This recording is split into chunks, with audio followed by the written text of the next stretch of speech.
Hello, my name's Andy Jordan and today I'm going to show you around our aero engine collection inside the Stratosphere Chamber. If you'd like to follow me. So our collection of engines dates from the very early, the typical example here, the Anzani aero engine, 1909, 3.5 litres but only 25 horsepower. So this was the type of engine that Louis Blériot used to cross the Channel on the first cross-channel flight in 1909.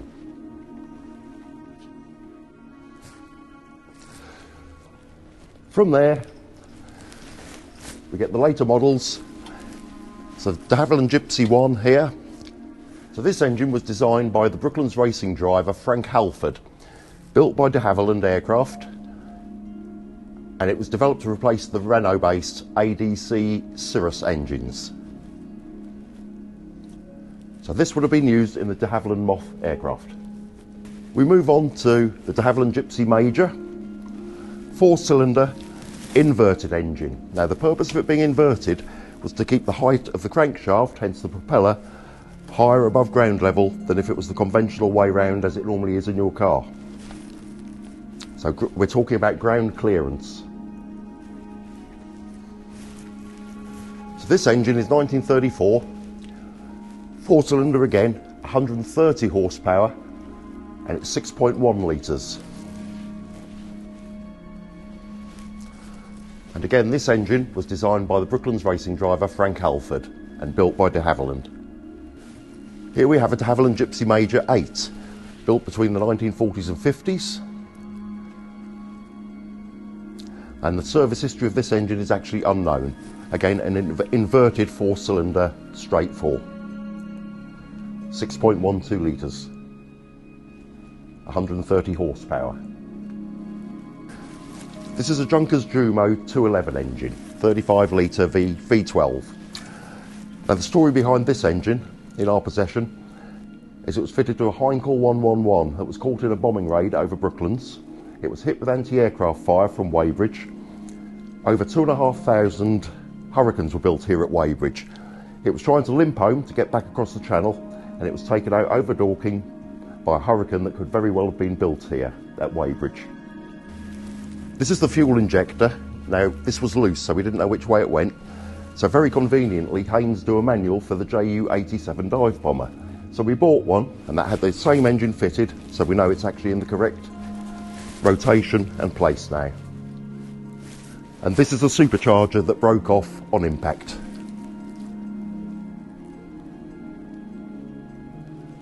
Here we have a Merlin engine, V12, 27 litre. This particular engine is out of the Hurricane that is now in the flight shed that has a reconditioned Merlin engine in it. The reason it's covered in plastic, it was going to be rebuilt and restored, but all the gaskets are full of asbestos, so it's currently under wraps. So here we have another Rolls-Royce Merlin in much better condition than its shot down one next door. So this would have powered the Hurricanes, the Spitfires, the Mosquitoes.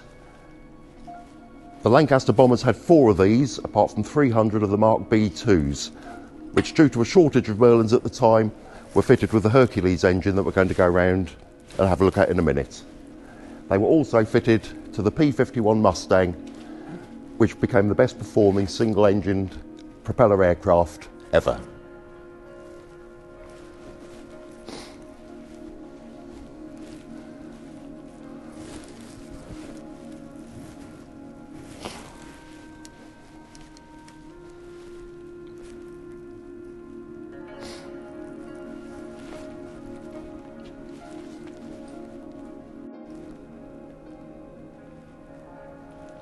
So here we have the Armstrong-Siddeley Cheetah engine, 7-cylinder single-row radial,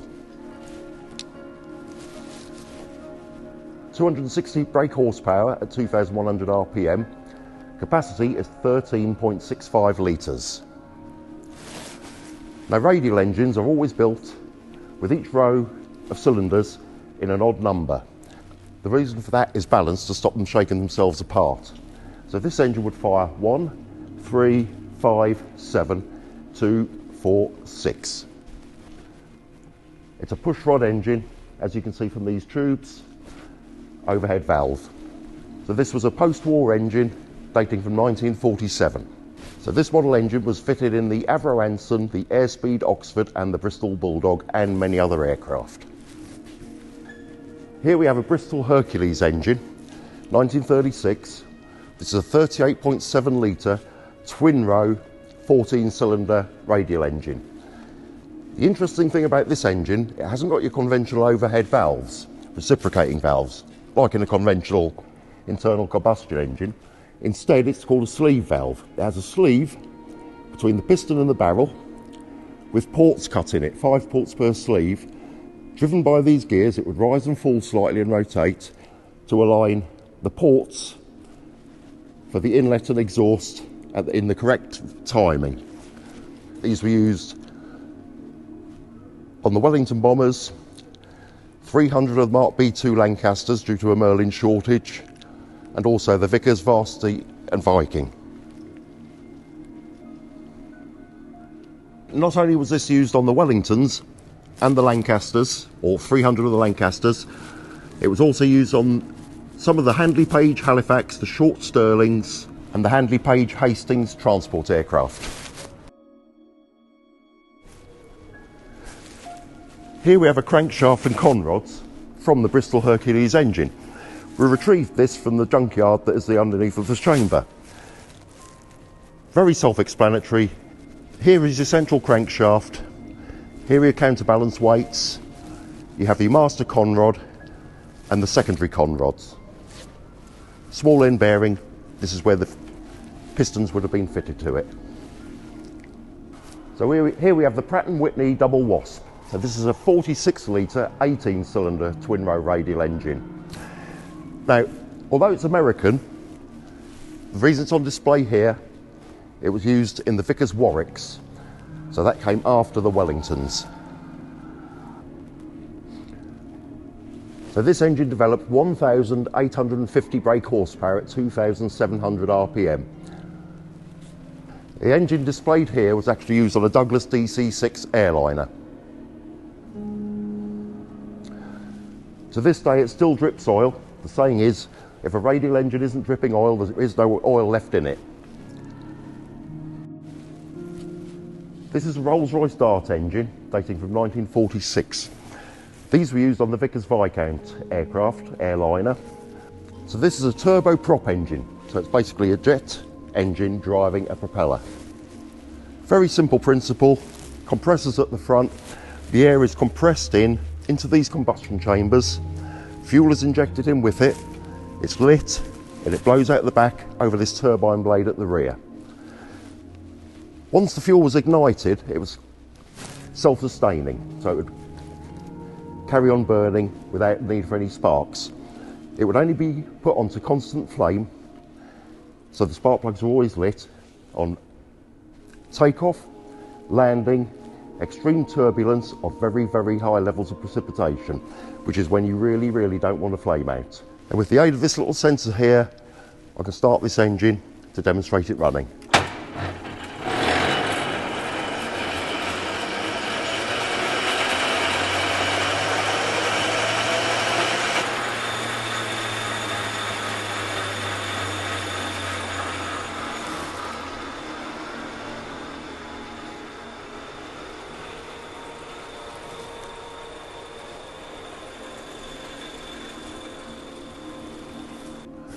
This is a very early jet. This is the RollsRoyce Welland and it dates from 1942. And you can see the cutaway combustion chambers here. A very short engine compared to later models, and that was due to the technology not being available at the time to put the long shaft, the main shaft, right through the middle. This is an example of Britain's first production jet engine, and it's based on the turbine engine which Sir Frank Whittle, who invented the jet engine, developed in the late 30s and early 40s. Similar engines to this were first air tested in 1942 to 45. They were put into the rear fuselage of Wellingtons. These trials were very secret and enabled the manufacturers to develop the engines to their optimum. More than 15 types of jet engine were tested in the Wellingtons, covering over 512 flying hours in 366 separate flights. This is the Roycetine engine. This is a later model than the Dart, and these were fitted to the Vickers Vanguards. And this model is from 1955. The Tyne was a development from the Dart engine to combine high performance with compact size. This is 170% more powerful than the Dart engine with improved fuel economy.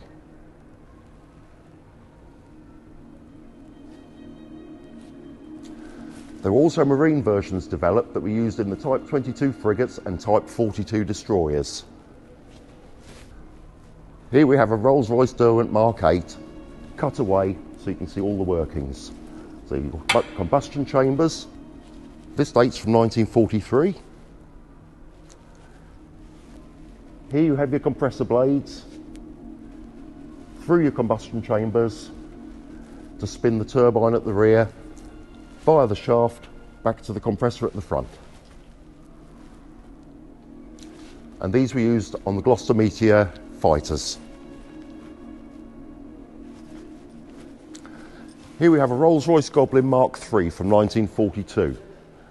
Again, a very compact engine, and with the aid of this switch we can fire this one up as long as it's not having a bad day.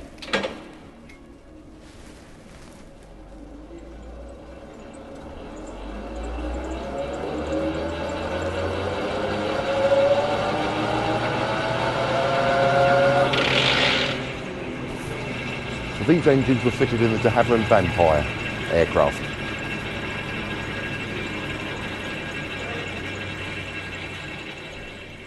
Here we have a Rolls-Royce Avon Mark I. This dates from 1946. Most famous aircraft these were used on was the Hawker Hunter. This is a multi-stage compressor, so each stage the air is compressed denser and denser and denser before it's put into the combustion chambers here, lit, and spins the turbine at the rear here.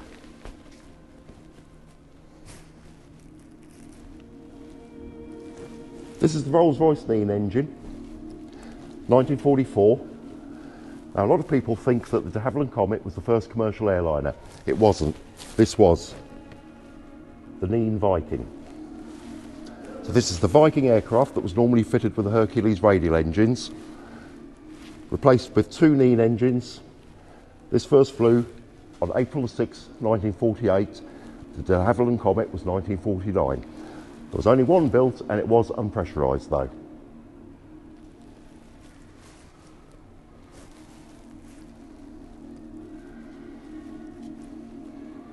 This is a later model of the Rolls-Royce Avon. This dates from 1951, and examples of this engine would be used to power the Vickers Valiant.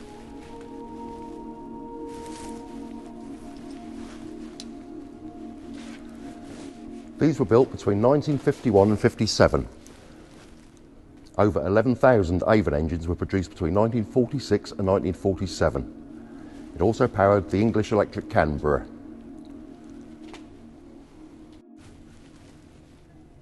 Here we have a Rolls-Royce Olympus engine. The first test run of the Olympus engine was at Bristol in 1950. This highly successful jet engine was produced in 1955 as the Olympus Mark 101 for the Avro Vulcan B-1 bomber. Continually developed over 2 decades, and it was ultimately capable of 40,000 pounds static thrust.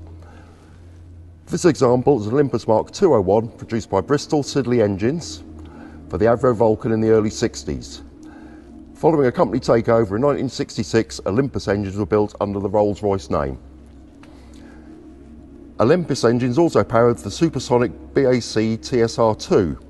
That first flew on the 27th of September 1964 with 2 Olympus Mark 320s.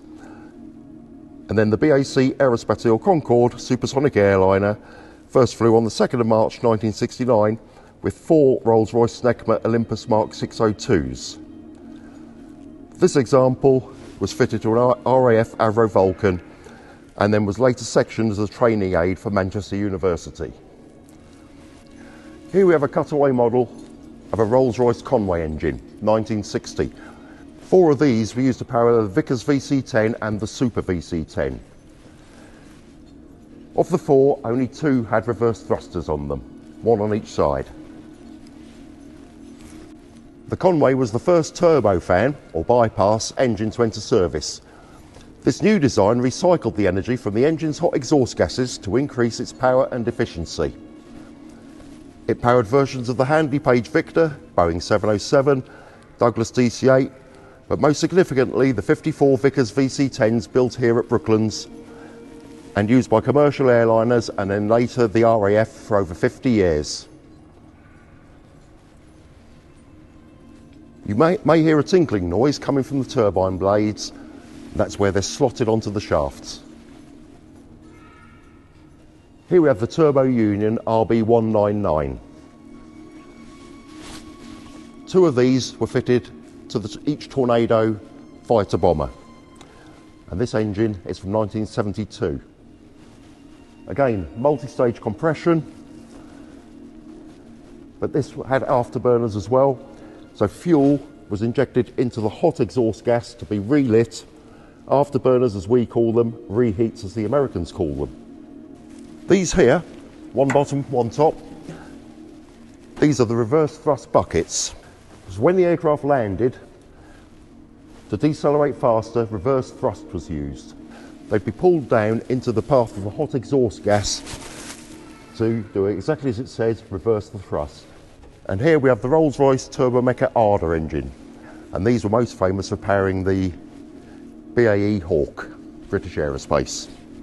This turbofan engine was originally designed for use in the BAE Seppicat Jaguar strike aircraft that entered service with the RAF in 1972.